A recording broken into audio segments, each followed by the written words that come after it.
Assalamualaikum warahmatullahi wabarakatuh. Pada video saya kali ini, saya akan membahas masa praksara di Indonesia. Untuk itu, kita harus mengenal terlebih dahulu apa itu masa praksara. Pertama, kehidupan manusia pada saat itu belum mengenal tulisan.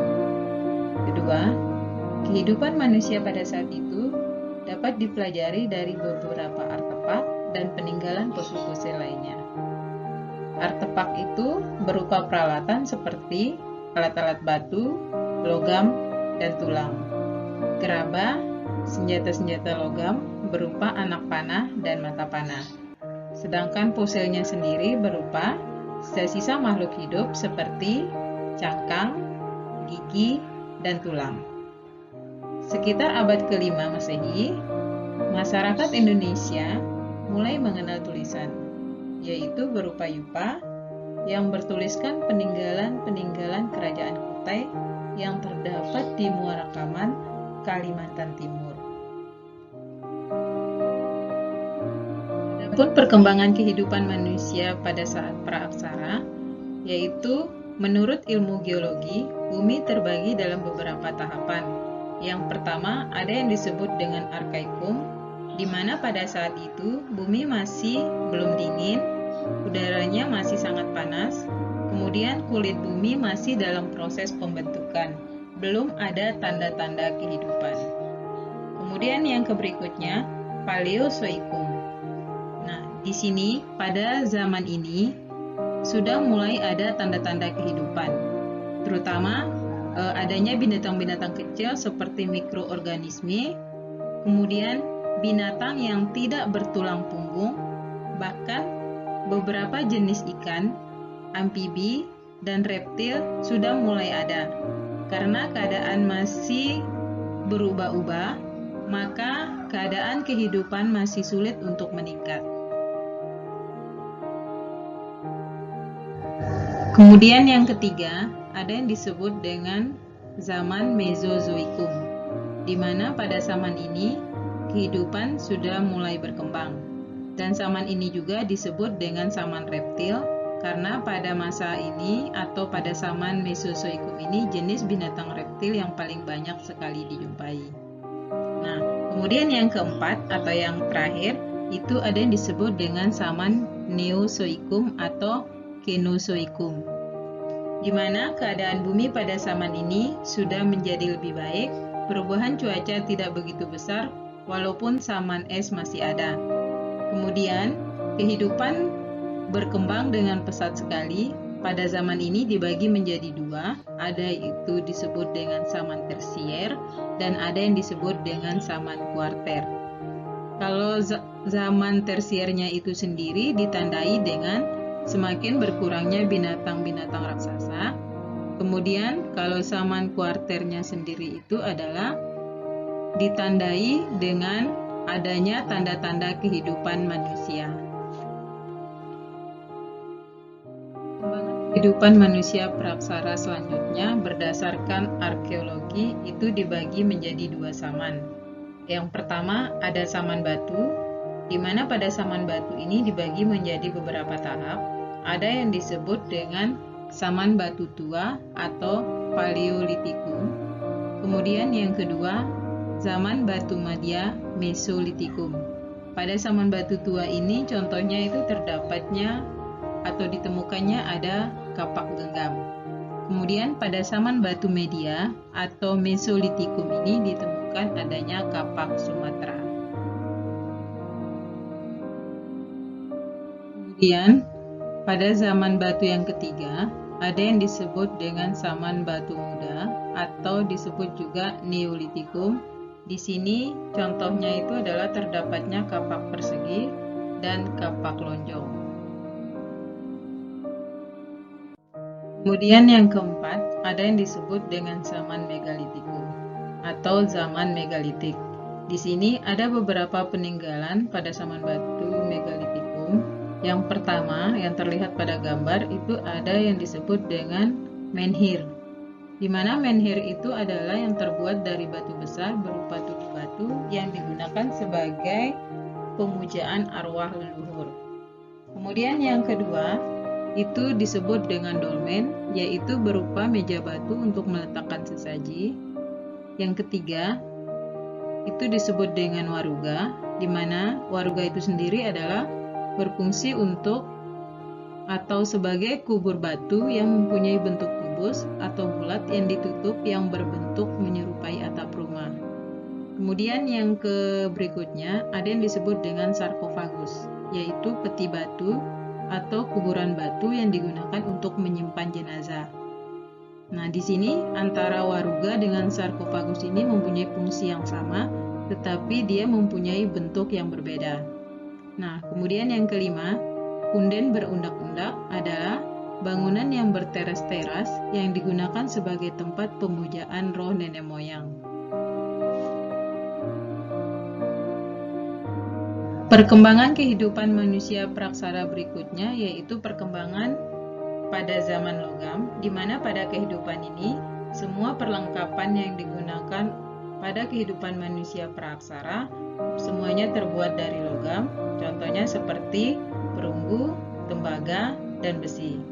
Nah, kemudian di sini bisa dilihat ada beberapa benda peninggalan pada zaman logam, yaitu ada yang disebut dengan nekara, di mana nekara ini berfungsi sebagai salah satu alat yang digunakan dalam upacara mendatangkan hujan, memanggil roh nenek moyang, dan dipakai sebagai genderang perang.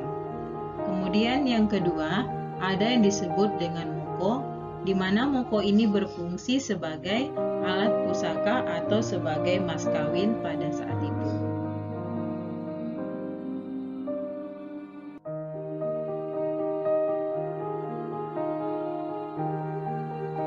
Adapun jenis-jenis manusia purba di Indonesia, yang pertama, Meganthropus paleojapanicus, yang kedua, Pithecanthropus erectus, yang ketiga, Pithecanthropus soloensis, yang keempat, Pithecanthropus mojokertensis, yang kelima, Homo flores, yang keenam, Homo wajakensis, yang ketujuh, Homo soloensis, dan yang kedelapan, Homo sapien. Jadi itu ada beberapa jenis manusia purba di Indonesia. Kemudian untuk ciri-cirinya bisa dilihat pada layar sebagai berikut.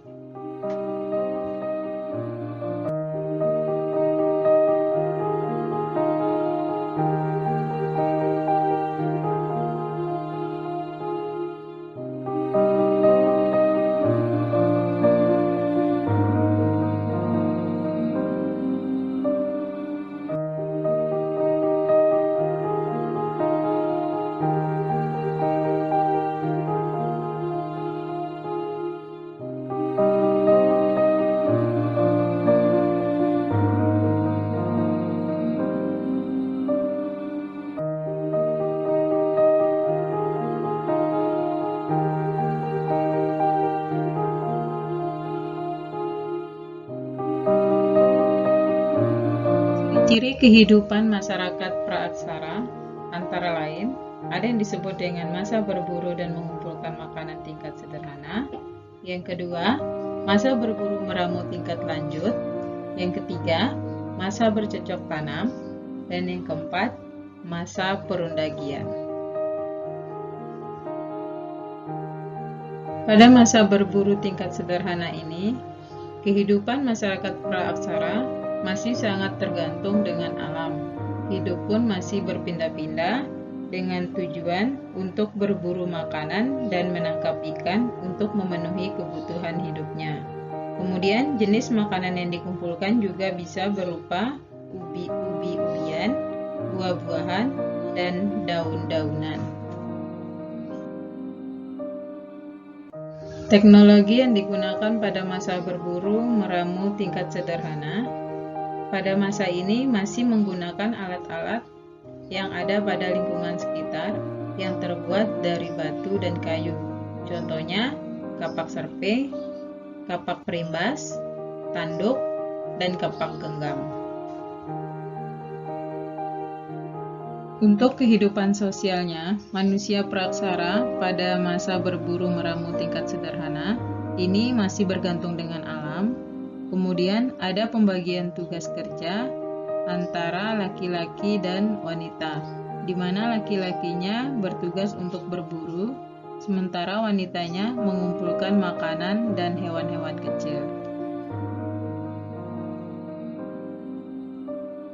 Adapun kehidupan masa berburu meramu tingkat lanjut, di mana mereka sudah mulai tinggal di gua-gua. Kemudian pada saat malam hari, mereka menyalakan api dengan tujuan mengusir binatang buas. Dan yang ketiga, mereka sudah mulai bercocok tanam. Teknologi yang digunakan pada masa berburu meramu tingkat lanjut ini, yang pertama, mereka sudah menggunakan kapak genggam, serpi sebila, dan tulang, meninggalkan gambar-gambar pada dinding gua. Kemudian yang ketiga, mengenal bercocok tanam sederhana. Kemudian yang keempat, tinggal di gua-gua dekat sumber air. Adapun ciri-ciri masa bercocok tanam. Yang pertama, mulai ada tempat tinggal menetap. Yang kedua, ada unsur kepercayaan. Yang ketiga, mulai bercocok tanam. Yang keempat, mulai berternak. Yang kelima, teknologi pembuatan gerabah. Kemudian yang keenam, jumlah keluarga yang cukup besar.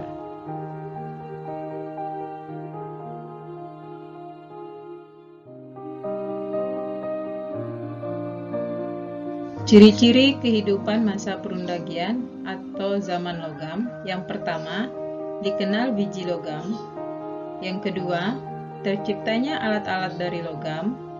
Yang ketiga, terciptanya perhiasan. Yang keempat, membuat rumah dari kayu. Yang kelima, kehidupan sudah mulai menetap. Yang keenam, ada aktivitas perdagangan. Yang ketujuh, ada kepercayaan. Yang kedelapan, mengenal seni ukir. Yang kesembilan, terdapat nekara. Yang kesepuluh, mengenal sistem gotong royong. Nah, jadi itu penjelasan singkat tentang kehidupan masa Praapsara di Indonesia. Terima kasih atas perhatiannya. Assalamualaikum warahmatullahi wabarakatuh.